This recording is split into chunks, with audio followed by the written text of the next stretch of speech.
Satu lagi saya melihat kesian masyarakat Islam kita. Orang Islam kita lah. Orang ada Quran, hadis, mazhab Syafi'i ke ahli sunnah wal jamaah.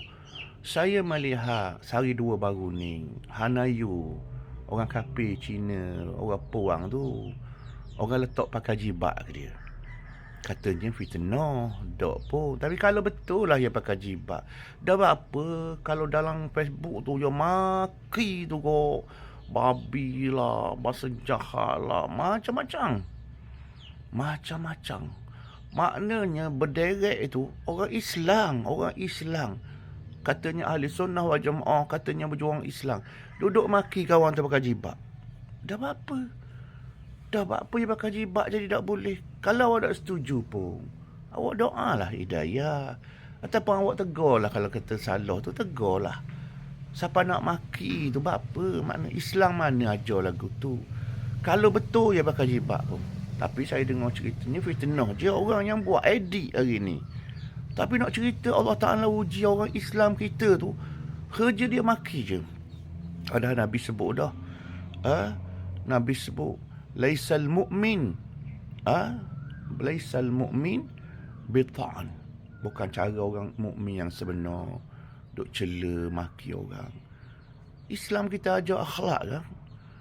Tak suka kepada Tok Jadi gitu juga. Kadang-kadang ada gambar je maki. Begitulah juga dengan Datuk Seri Anwar Ibrahim, ada gambar je maki. Berderet duk maki. Kadang-kadang saya tengok dekat Dr. Khairuddin At-Takiri. Saya tulis je. Dia tulis je. Contoh dia tulis akhlak yang mulia. Maki juga. Maki. Kalau kata nak tegur ada tak kena, nak kritik ada tak kena, Perdana Menteri ke, kerajaan ke, tak ada masalah. Pembangkang ke nak kritik, tak payah maki. Tengok pembangkang maki pembangkang contohnya. Tengok kerajaan maki kerajaan contohnya. Tengok Zaid Hamidi maki Zaid Hamidi. Tengok Datuk Najib maki Datuk Najib. Memanglah Datuk Najib ada salah. Memang Datuk Seri dia panggil Zaid Hamidi pun ada salah. Datuk Seri Anwar pun ada salah. Tok Jadi pun ada salah. Ulama PAH pun ada salah. PAH pun ada salah. UMNO, Amanah, Mak Sabu pun ada salah. Saya ada salah. Awak ada salah. Mereka ada salah. Tak ada orang tak salah. Tapi Islam aja bukan maki. Paling-paling tidak dia kata Allahumma hdi. Hadakallah. Mudah-mudahan Allah beri hidayah petunjuk kepadamu. Tengok DAP ke, tengok gerakan ke, tengok Hanayu ke, dia pakai jibak ke, dia tak pakai jibak ke. Dia tak pakai jibak. Dia orang kafir. Dia pakai jibak. Pakai yang tu comel. Walaupun dia orang kafir, kita kalau boleh nak suruh orang kafir ni walaupun tak masuk Islam lagi pun, biarlah dia pakai yang Islam. Orang kafir, dia tak Islam. Dia pakai yang Islam.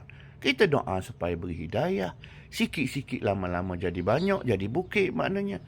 Islam dah ajar main maki. Islam ajar doa hidayah, doa petunjuk.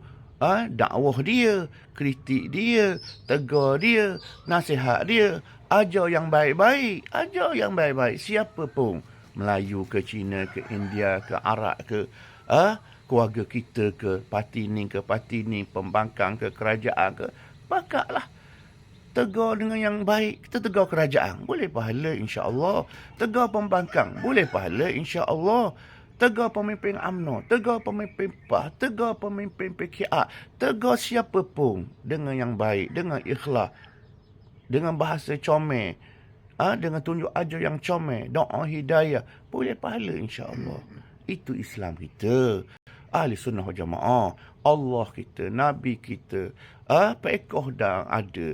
Tasawuf pun ada. Akidah pun ada. Takkan nak jadi jahat lagi. Mudah-mudahan kita jadi baik. Wallahu ta'ala alam.